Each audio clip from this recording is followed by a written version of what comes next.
आइए दोस्तों, आप सभी का मेरे YouTube चैनल पर स्वागत है। मैं आज आपको ऐसी जानकारी देने जा रहा हूं जो नेशनल हाईवे या एक्सप्रेस पर टोल प्लाज़ा से संबंधित है। मित्रों, आज हम लोग जानेंगे कि नेशनल हाईवे या एक्सप्रेस पर जो टोल प्लाज़ा बने होते हैं उसके नियम क्या हैं और उसको जो टैक्स या फीस दी जाती है उसका मुख्य उद्देश्य क्या होता है तथा यह फीस कब तक दी जाती है और क्यों दी जाती है तथा कौन कौन से लोग इस फीस देने से मुक्त हैं। इसके साथ ही आप लोग बहुत सी ऐसी चीज़ों का जानकारी समझ पाएंगे जो आप लोगों के लिए जानना अति महत्वपूर्ण है। इससे पहले आप हमारा चैनल सब्सक्राइब ज़रूर कीजिएगा जिससे हम मोटिवेट हो सकें।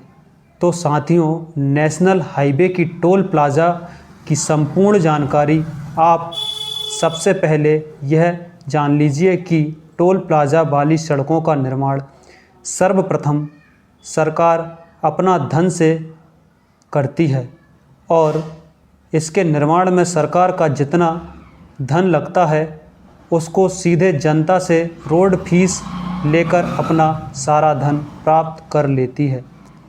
दोस्तों, उस धन को प्राप्त करने की तकनीकी अपनाई जाती है, उसी का नाम टोल प्लाज़ा है। और जब सरकार अपना धन पूर्ण रूपेण प्राप्त कर लेती है तब वह अपना फीस लेना बंद कर देती है।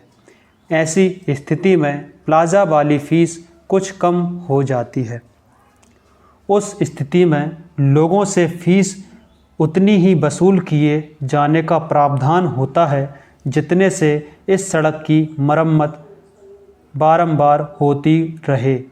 और साथियों, यह एक बहुत ही अच्छी बात है।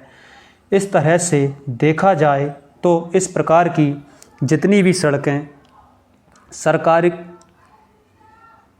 के द्वारा बनाई जाती हैं मुख्य रूप से वे सारी जनता के पैसों से ही बनाई जाती हैं। हाँ, यह बात अलग है कि इसके लिए सरकार सबसे पहले अपना धन खर्च करती है। तो यह सड़क जब जनता के पैसों से जनता के लिए बनाई जाती है तो हमारा हक होता है कि इसके कुछ आवश्यक नियमों को जानें और समझें।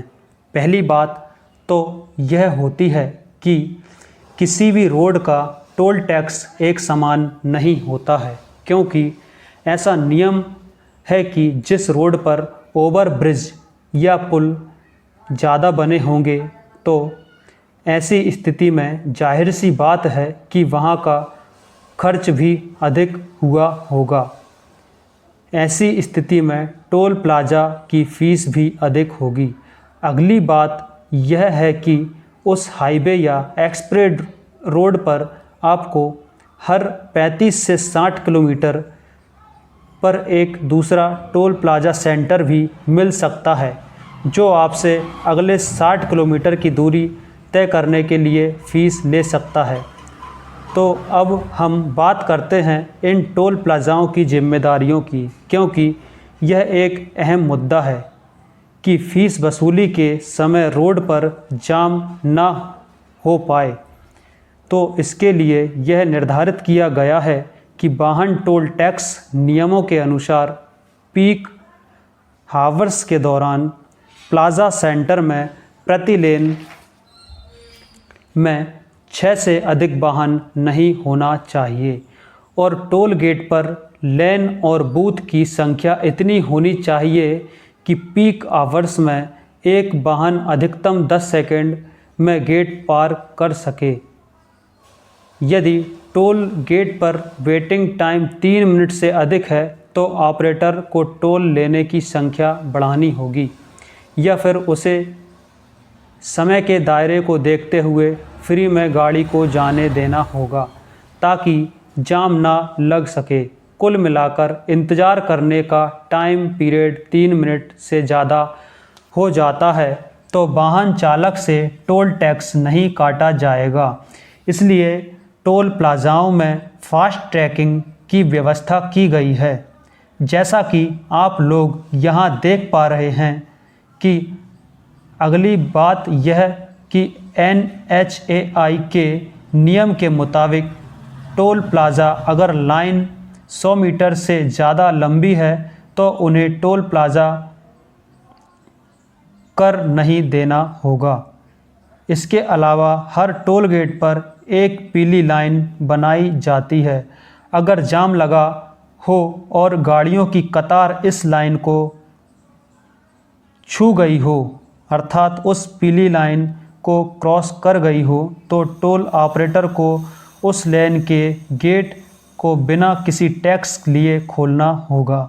यह जानकारी आपको होना अति महत्वपूर्ण है कि जब आप 24 घंटे के भीतर उसी टोल गेट पर वापस लौटते हैं जहां से यात्रा शुरू की थी, तो ऐसी स्थिति में आपके एक तरफ के टैक्स में 50% की छूट मिलती है, किंतु समय फास्ट ट्रैकिंग के अकाउंट से पूरा पैसा कटता है, लेकिन वह कुछ समय बाद आपके खाते में छूट वाला पैसा वापस आ जाता है। अब बात करते हैं कुछ ऐसे लोगों की जिन्हें टोल टैक्स से मुक्त रखा गया है। जैसे भारत के राष्ट्रपति पहले नंबर पर आते हैं। इसके अलावा इस सूची में उन लोगों को देख सकते हैं जिन्हें टोल टैक्स से मुक्त रखा गया है। इन सूचियों में जितने लोग हैं वे सभी टोल फ्री वाले हैं, जो हम जनता जनार्दन के टोल टैक्स के भार से फ्री में चलते हैं। किंतु हमें उस समय गर्व महसूस होता है कि हम जनता जनार्दन के टोल टैक्स की थोड़ी थोड़ी सहायता से परमवीर चक्र, अशोक चक्र आदि विजेताओं को भी यह लाभ मिलता है, जो हमारे लिए बड़ी गौरव का विषय है। साथियों, इसके अलावा अगली बात यह होती है कि एम्बुलेंस और दाह संस्कार में ले जाने वाले